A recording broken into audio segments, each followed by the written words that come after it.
Imagine descending 40 meters into pitch-black stone, a torch clutched between your teeth. The narrow corridor alive with the metallic echo of a chisel, the rasp of wood on rock, and the dry cough of men breathing dust. You are not alone. A compass of sound guides you, distant strikes responding to your own. The block you shape in that dark will travel upward through sweat, rope, sled, and ramp to become part of a platform where kings will later walk. This is the secret life of the workers who built Jerusalem, not the crowns and parades that history records, but the hands, lungs, and improvisations that made the city possible. Jerusalem was chosen because of its defensibility. The Jebusites who first made a home here picked a hill with steep slopes on nearly all sides, natural walls if you could call them that. But defensibility came at a price. The crest was narrow. There was little flat ground for houses, little room for grain storage, and the most critical resource of all, water, lay outside the walls at the Gihon Spring. The early story of the city is, in many ways, a story about solving a set of relentless physical problems: where to find space, how to secure water, how to turn an awkward topography into buildable ground, and how to move enormous quantities of stone and cedar where nature fought every inch of the way. Picture small terraced houses clinging to the slope. Walls rise from bedrock, stones dry fit without mortar, roofs built of beams and packed with clay. Every roof is a chore. Mud and beams need constant attention after winter storms. The urban fabric is a daily maintenance ritual. Stairs are carved into rock. Narrow alleys force people to climb rather than walk. Every trip to the spring is a pilgrimage of risk, particularly when war is in the air. The laborers of these neighborhoods are not anonymous. They are craftsmen, porters, mothers carrying water, young apprentices learning how to lay a corner so it will bear a second story centuries later. Water demands an engineering answer. Having the Gihon Spring outside the defenses meant the city was vulnerable in times of siege. The earliest responses were pragmatic and incremental. Archaeology and textual tradition point to early vertical shafts sunk from the hilltop down toward the spring, a concept the transcription calls a sinner shaft. Imagine lowering a man on a rope into a narrow, roughly hewn shaft, squeezing past damp limestone, hearing the faint rush of water deep below, and then excavating sideways through the bedrock toward a spring you cannot see. Digging a shaft was hazardous work. The descents could be tens of meters, and ventilation was poor. Still, a shaft would allow access to water without exposing those who fetched it to enemy eyes. Centuries later, the problem attracted another dramatic solution: Hezekiah's tunnel. This is the image that archaeology and inscription preserve as one of the most vivid proofs of ancient engineering. Two teams began digging from opposite ends, driven by urgency and the need for secrecy. Without a modern surveyor's instruments, they guided progress by sound and by the geometry of the bedrock. Evidence suggests they worked in short shifts, listening for each other's picks, aligning axes by simple but effective techniques learned through years of experience. When the two cuts met, a narrow, echoing corridor was born, a human tunnel where the proof of success is carved into stone, an inscription that describes both the daring and the day-to-day labor. That inscription is the proof moment, a literal voice from the past that confirms the risk and the method. Space was another enemy. The hill's narrowness forced builders to enlarge flat areas by creating massive lateral retaining structures, what builders sometimes called boxes or terraces. Imagine teams building heavy retaining walls of dressed stone, then hauling earth behind them to create platforms. There were no modern compactors. Compaction was brute force. Men and sometimes animals would trample fill for hours, pour water, tramp again, and repeat until the earth sat like a firm floor. Archaeological sections show compacted fills layered with stone rubble and mixed soils. These terraces allowed narrow ridgelines to host storehouses, temples, and palace foundations where none could have stood before. Quarrying is where the work becomes both technical and dangerous. Jerusalem's limestone behaves in an unusual way. It is soft and workable when freshly cut and exposed to moisture, but hardens and gains strength as it dries. This property made underground quarrying attractive. Carving blocks beneath the surface allowed artisans to shape and finish stones that would end up in sacred places, and in some cases, to avoid using iron tools in locations where such metals were taboo. The Zedekiah's cave complex and similar subterranean quarries present long galleries with rooms where workers cut and levered out blocks. Working by torchlight in these confined spaces, men used bronze chisels and picked at the rock. They also employed wooden wedges, thin strips of wood inserted into narrow kerfs, then soaked with water so the swelling wood would split the stone along a desired line. Archaeological traces suggest these techniques with reasonable confidence: kerf marks, wedge grooves, and waste piles in logical positions. There is a human cost to quarry dust. The stone being cut often contains crystalline silica. Prolonged exposure generates a fine glassy powder that lodges in lungs. Texts do not give us epidemiological tables, but the archaeological principle is clear. Regular exposure must have caused respiratory disease. The picture is not sensationalist, it is empathetic. Workers in those caves likely left small wear patterns on tools and skeletons that hint at chronic illness. We can, and should, speak of risk without exaggeration. The evidence suggests that quarrymen bore a daily hazard that is hard to see in the stone they left behind. Health costs measured in slow coughs and shortened lives. A further complication arises in sacred construction. The Hebrew textual tradition records a striking injunction: iron tools were forbidden at the temple site. Whether this rule applied universally or was a later interpretation is debated.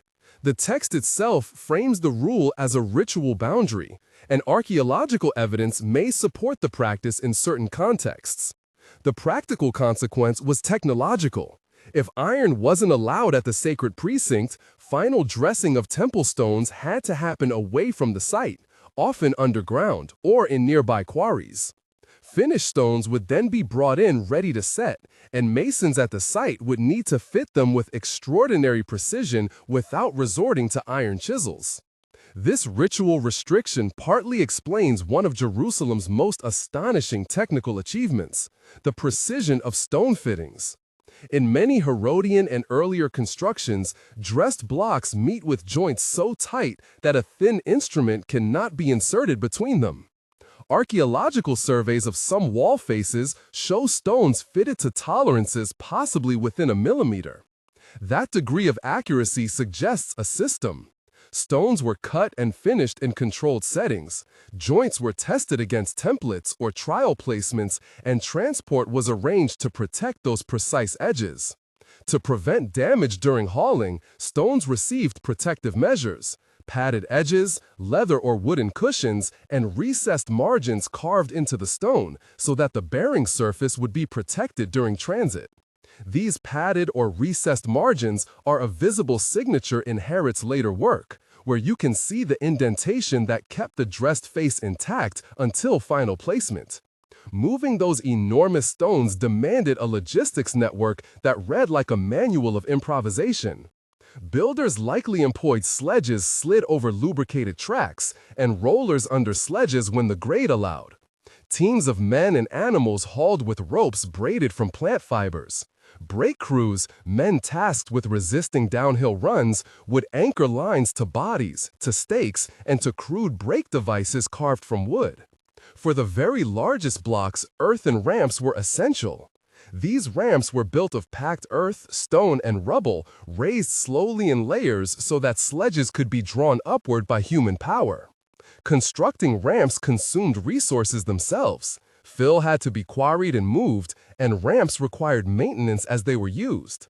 The visual image is of long columns of porters, a chorus of strain, and the intermittent crack of a rope yielding and men shouting to rhythm. Timber was another story of long supply chains.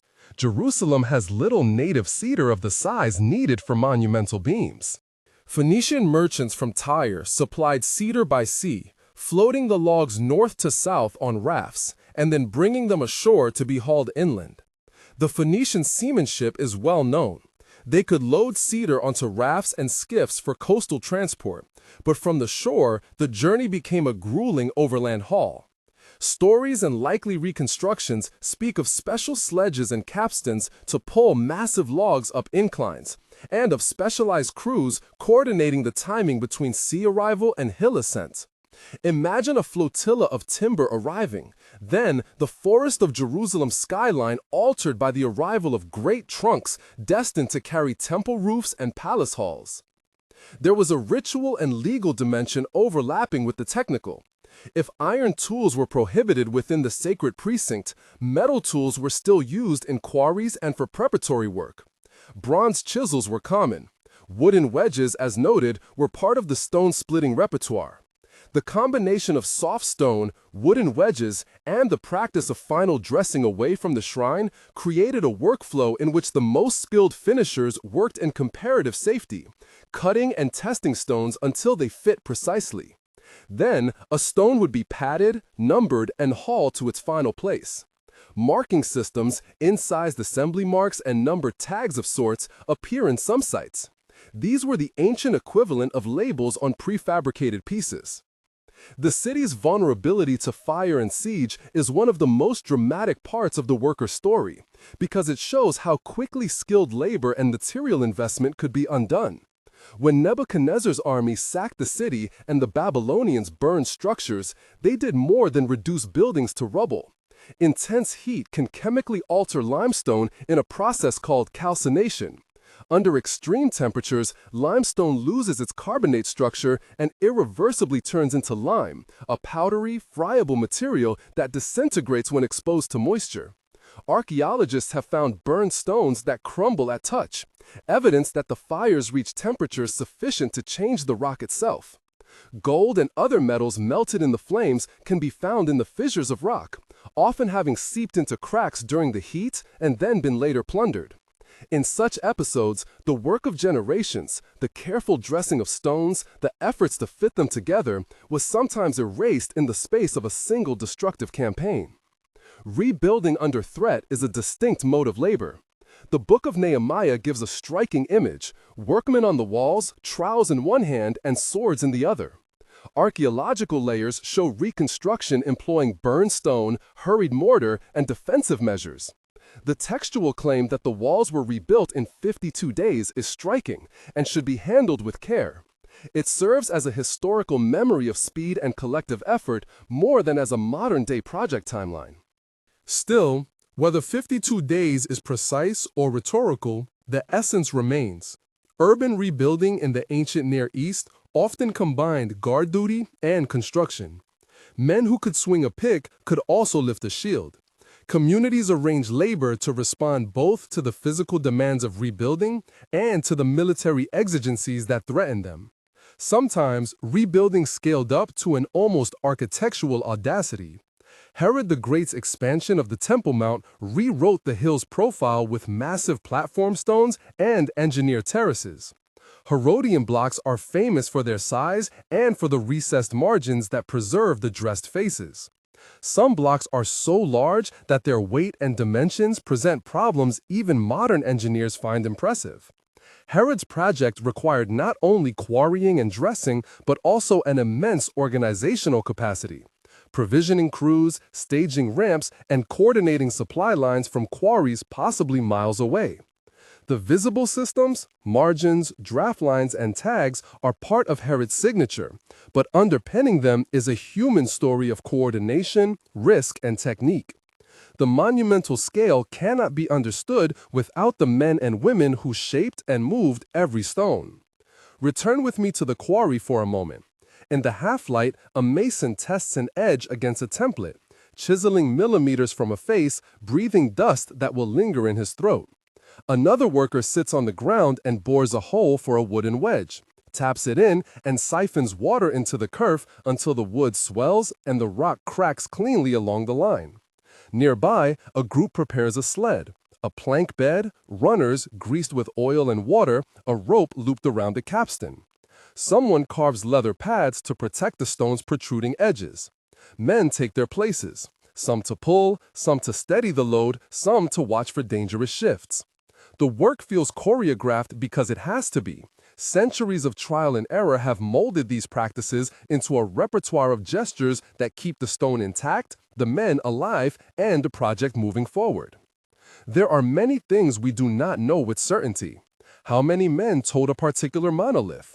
Exactly how long did a single huge ramp stand before it was dismantled and the earth reused? In such cases, archaeological evidence suggests ranges and working models rather than hard numbers. It is likely that large teams rotated in shifts, that ramps were rebuilt as projects advanced, and that resource allocation followed seasonal rhythms. We must speak in probabilistic terms here because the material record allows multiple plausible reconstructions. The humility of this uncertainty does not diminish the achievement. Instead, it illuminates the adaptability behind each solution. The human thread through these technological choices is constant. Workers improvised, shared knowledge across generations, and adapted techniques to the qualities of their stone, the constraints of ritual, and the realities of supply. The prohibition on iron at the temple, if strictly observed in practice, forced the refinement of non-iron techniques. Careful finishing in quarries, padded transport, and elaborate marking systems. The limestone's property, soft when cut, hard when exposed, became not a hindrance but an opportunity.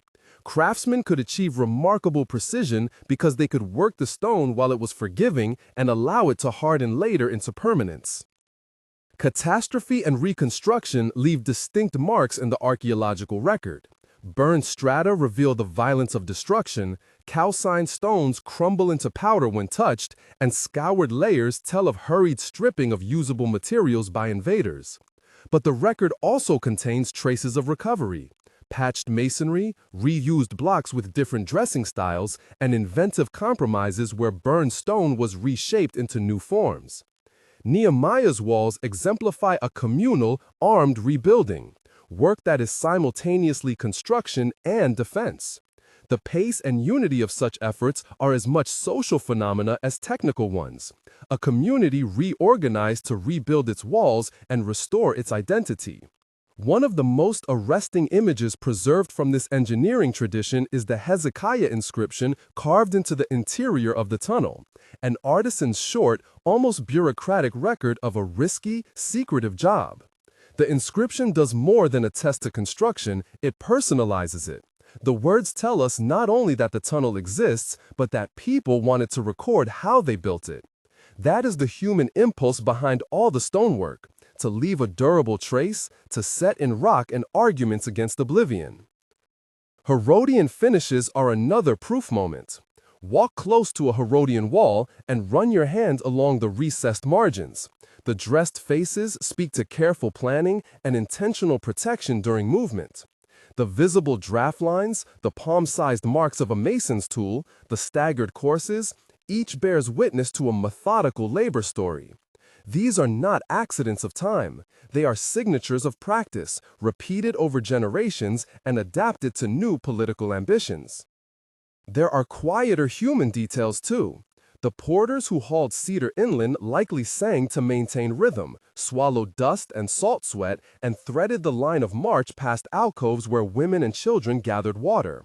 The quarrymen who carved by torchlight worked by the light of flames that can distort perception and intensify heat, their hands blackened by soot, their fingers thickened from gripping mallets. The brake crews, perhaps the least celebrated, were specialists in controlled resistance. They knew the right timing to shift weight, to bind ropes, to allow a sledge to roll just enough before reining it in. Parts of the work required not only muscle, but subtle judgment. Choosing the line to split a block, reading the grain of the limestone, deciding when to insert a wooden wedge or when to aim a chisel, these are decisions based on experience and eye. The craftsmen were technicians who learned patterns, how a certain seam would behave, where to set supports, how to protect delicate edges for transport. When modern archaeologists find highly uniform joints or matching course heights across structures, they interpret these as the result not just of measurement, but of accumulated craft knowledge. Sometimes the demands displace the ordinary into improvisation. Under siege, builders could not wait for ideal stone. They used burned material, hastily cut, mortared in place. They sanded and dressed until the result was serviceable rather than perfect. The story of Jerusalem's resilience is partly the story of making do, using what survives to keep walls standing and shelter standing until better days return. If you stand today at certain vantage points on the hill, you can still sense the sequence of these interventions. Retaining terraces bear the imprint of massive fill. Cut faces inside quarries still show wedge grooves, and tunnels echo the routes of ancient hands. The city's visible rockwork is the sum of iterative problem-solving.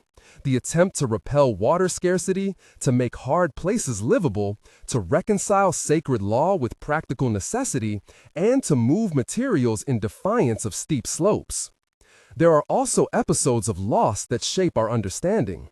The Babylonian burning did not merely remove roofs, it transformed the very chemistry of the bedrock. Calcination turned solid limestone into brittle lime that could not be reused. When looters sought melted gold, they pried at seams and struck structures down to foundational levels. What archaeology finds is therefore a patchwork. What remains, what was recycled, and what was chemically ruined beyond reuse. Interpreting these layers requires caution. Sometimes what looks like haste is the mark of adaptation. Sometimes scarcity drives technique in ways that only become legible after careful excavation. Through all of these episodes, the constant is the laborer's agency. Workers were not passive victims waiting for orders. They were skilled participants in design decisions, in choosing where to place a ramp, how to brace a retaining box, and when to test a joint. That agency shows in the recurrent motifs. The padded margin, the curve for wedges, the system of marks on stones that indicate assembly order. These are the fingerprints of craftspeople, reproduced and refined across generations. A final, quiet scene. A mason stands under a sky washed by sunset, a newly placed block at his shoulder. He cleans away the last bit of dust, runs his hand along a seam, and finds it true. For a moment, there is certainty in a world often marked by uncertainty. The stone will harden, the joint will hold. He marks the block, perhaps with a small, discreet chisel sign that only another mason will recognize, and moves on. That mark is his signature within the larger anonymous chorus of laborers, the secret of a city written in stone. History often privileges rulers and battles because those are the narratives that change borders and dynasties. Yet the endurance of Jerusalem depends not only on campaigns, but on the daily rhythms of work. The quarryman's lungs, the porter's back, the mason's eye. Technical constraints and ritual prescriptions channeled human skill into a particular repertoire of solutions. Vertical shafts and covert tunnels for water, terraces and compacted fills to create buildable land, wooden wedges, bronze chisels, and subterranean finishing to respect sacred rules. Padded margins and numbering systems to preserve precision during transport. Ramps, sledges, and human brake teams to move the unthinkably heavy. The archaeological record preserves fragments of these practices, and the textual record complements them with the beliefs and rules that shape choices. Where the record is incomplete, we rely on plausible models and the principle that a successful technique would leave physical traces. Kerf marks in quarries, narrow tunnel acoustics, calcined layers from fires, and recessed margins on Herodian stones. Where uncertainty remains, evidence suggests rather than proves. Our language must reflect that.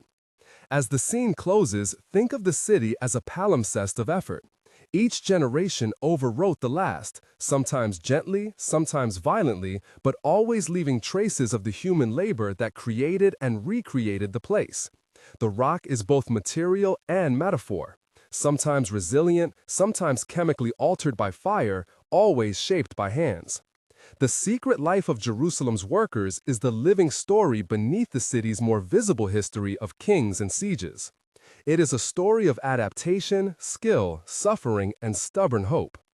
If this account of methods in daily life has sparked your curiosity about how ancient cities were built, there's a related exploration of Jericho's engineering in the on-screen link that offers a complimentary look at siege works and early urban fortification. In the quiet that follows, let the last images remain. Torchlight stroking the quarry face, a wedge swelling in a kerf until the stone splits with a dull, satisfying boom. The slow rhythm of men hauling a sled up a makeshift ramp, the tiny incision of an artisan's mark on a stone destined to last centuries. These are the traces that survive, not the names of all who labored, but the techniques they polished and passed on. The rock endures because of thousands of hands, because of practices refined in darkness and under pressure, because whole communities reorganized in the face of siege and ruin. When you look at a dressed wall in Jerusalem, you are looking at the cumulative will of generations, their ingenuity, their hazards, and their willingness to persist.